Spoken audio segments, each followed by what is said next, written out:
Roving টেলসে তোমাদের স্বাগতম। ভূতের ছায়াগণ্ডি থেকে বেরিয়ে আজ তোমাদের জন্য আরও একবার একটু ভিন্ন স্বাদের ছোট গল্প। গল্পের নাম স্নেহের পরশ। প্রধান চরিত্রে শচীন ও তার মা।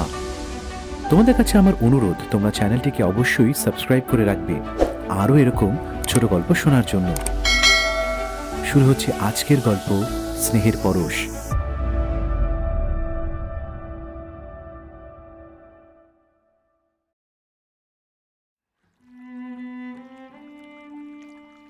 নদীর ধারে ছোট্ট গ্রামটা এখন প্রায় ফাঁকা, তবু প্রতি সন্ধ্যায় শচীন সেখানে আসে।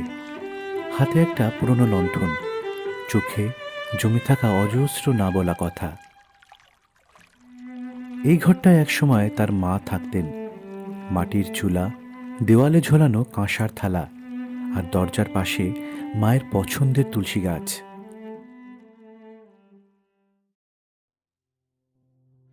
শচীন শহরে কাজ পেয়েছিল, বলেছিল, মা, 2 বছর, তার মধ্যে ফিরে আসবো। মা হেসে মাথায় হাত বুলিয়ে দিয়েছিলেন। তাড়াতাড়ি আসিস বাবা, আমি অপেক্ষায় থাকবো।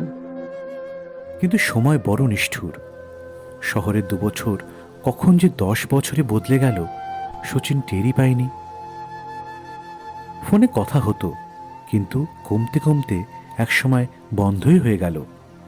কাজ, টাকা, ব্যস্ততা সবই ছিল, শুধু সময় ছিল না। একদিন হঠাৎ গ্রামের একজন ফোন করেছিল। কথা কম, নীরবতা বেশি।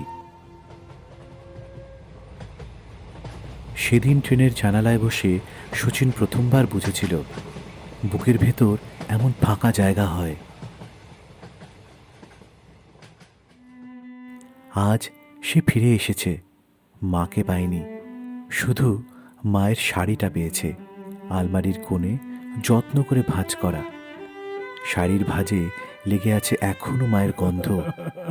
শচীন শাড়িটা বুকে জড়িয়ে ধরে বসে পড়ে।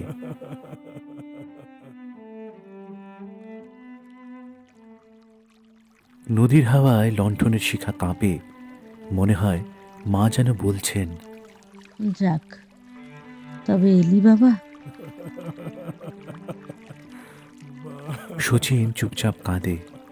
এত বছর পরে সে বুঝেছে কিছু ফেরা আর কখনো পূর্ণ হয় না, শুধু অনুতাপ হয়ে বুকে থেকে যায়।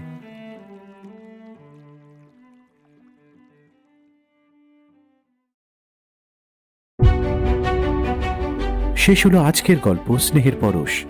গল্পের সূত্রধার এবং গল্প পাঠে আমি শীর্ষেন্দু। মায়ের চরিত্রে মৌসুমী নস্কর চক্রবর্তী। কেমন লাগলো তোমাদের এই গল্প? আমি অবশ্যই কমেন্টস করে জানাবে। ভালো লাগলে চ্যানেলটি সাবস্ক্রাইব করে রাখবে। গ্রাফিক্স আর থাম্বনেইল ডিজাইন করেছে সৌভাগ্য। পরিশেষে আমার অন্তরের কৃতজ্ঞতা জানাই দীপায়ন আর প্রীতমকে। খুব শিগগিরই আবারও একটা ছোট গল্প নিয়ে হাজির হব তোমাদের কাছে। ভালো থেকো সকলে।